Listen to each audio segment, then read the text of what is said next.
दिल्ली से एक बहुत बड़ी खबर आ रही है। लाल किले के पास एक धमाका हुआ है। तो आखिर हुआ क्या, कब हुआ और अभी तक हमें क्या पता चला है? चलिए आज की इस पूरी घटना को, जो शुरुआती जानकारी हमारे पास है, उसके आधार पर समझते हैं। तो चलिए सीधे उस वक्त पर चलते हैं जब ये सब कुछ शुरू हुआ।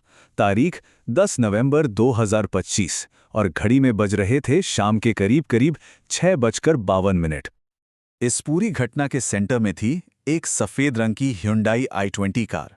सोचिए, ये कार एक रेड लाइट पर बस खड़ी थी कि तभी अचानक एक जोरदार धमाके के साथ फट गई। अच्छा, अब ये हुआ कहाँ, इसकी एकदम सटीक जानकारी भी सामने आ गई है। ये धमाका हुआ था दिल्ली के नेताजी सुभाष मार्ग पर, लाल किला मेट्रो स्टेशन के ठीक गेट नंबर 1 के पास। और जैसा कि हमने बात की, गाड़ी थी वही सफ़ेद Hyundai i20।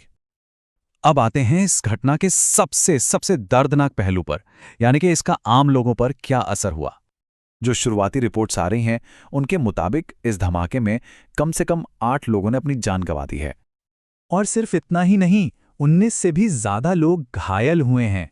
और एक बात साफ कर दें, ये सिर्फ शुरुआती आंकड़ा है जो अभी तक पता चला है। देखिए, ये जानना बहुत जरूरी है कि ऐसे मामलों में शुरुआती रिपोर्ट्स में घायलों का आंकड़ा अक्सर बदलता रहता है। कुछ सोर्सेस तो ये भी कह रहे हैं कि ये संख्या 20 या शायद उससे भी ज्यादा हो सकती है। लोगों की जान तो गई ही, लेकिन इसके अलावा भी जहां यह धमाका हुआ, उस जगह पर भी बहुत भारी तबाही मची। धमाका कितना जबरदस्त था, इसका अंदाजा इसी बात से लगता है कि आसपास खड़ी गाड़ियां भी इसकी चपेट में आ गईं। रिपोर्ट्स के मुताबिक कम से कम 6 कारें और 3 ऑटो रिक्शा को नुकसान पहुंचा है। तो सवाल ये उठता है कि इतनी बड़ी घटना के बाद अथॉरिटीज ने, अधिकारियों ने क्या कदम उठाए। आइए देखते हैं कि पहले कुछ घंटों में एक्शन क्या रहा। कहना होगा, रिस्पॉन्स काफी तेज था। सबसे पहला काम, जाहिर सी बात है, इमरजेंसी सर्विसेज को मौके पर भेजा गया। फायर ब्रिगेड की गाड़ियां, एम्बुलेंस, सब।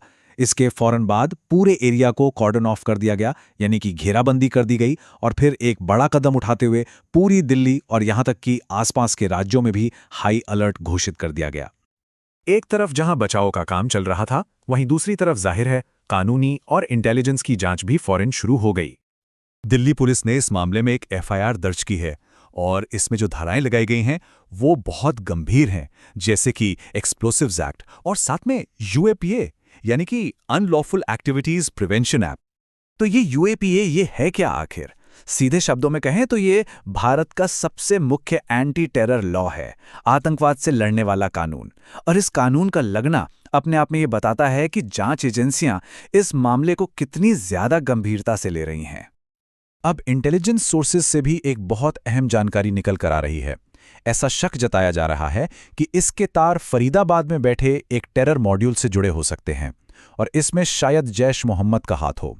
लेकिन इस बात पर जरूर ध्यान देना होगा कि यह अभी सिर्फ एक इंटेलिजेंस इनपुट है, कोई पुख्ता सबूत नहीं। इस हाई अलर्ट का असर अब पूरे शहर में दिख रहा है। हर तरफ सुरक्षा एकदम टाइट कर दी गई है। एयरपोर्ट्स हों या मेट्रो स्टेशन, सब जगह सिक्योरिटी बढ़ा दी गई है। लाल किला और उसके आसपास का पूरा इलाका आम लोगों के लिए फिलहाल बंद है। और हां, कई रास्तों पर भारी ट्रैफिक रेस्ट्रिक्शंस भी लगाए गए हैं। तो चलिए एक बार जल्दी से देख लेते हैं कि अब तक की बड़ी बातें क्या हैं। पहली बात, एक बहुत बड़े लैंडमार्क के पास कार बम धमाका हुआ। दूसरी, इस हमले में बहुत से लोगों की जान गई और कई घायल हैं। तीसरी बात यह कि एंटी टेरर कानूनों के तहत एक बहुत बड़ी इन्वेस्टिगेशन शुरू हो चुकी है। और चौथी और आखिरी बात, पूरा शहर हाई अलर्ट पर है और हर जगह कड़े सुरक्षा इंतजाम हैं। और ये सब कुछ हमें एक बहुत बड़े सवाल के सामने लाकर खड़ा कर देता है कि आखिर ऐसी घटनाओं के बाद कोई भी शहर सिक्योरिटी और आम लोगों की रोजमर्रा की जिंदगी के बीच एक बैलेंस, एक संतुलन कैसे बनाता है।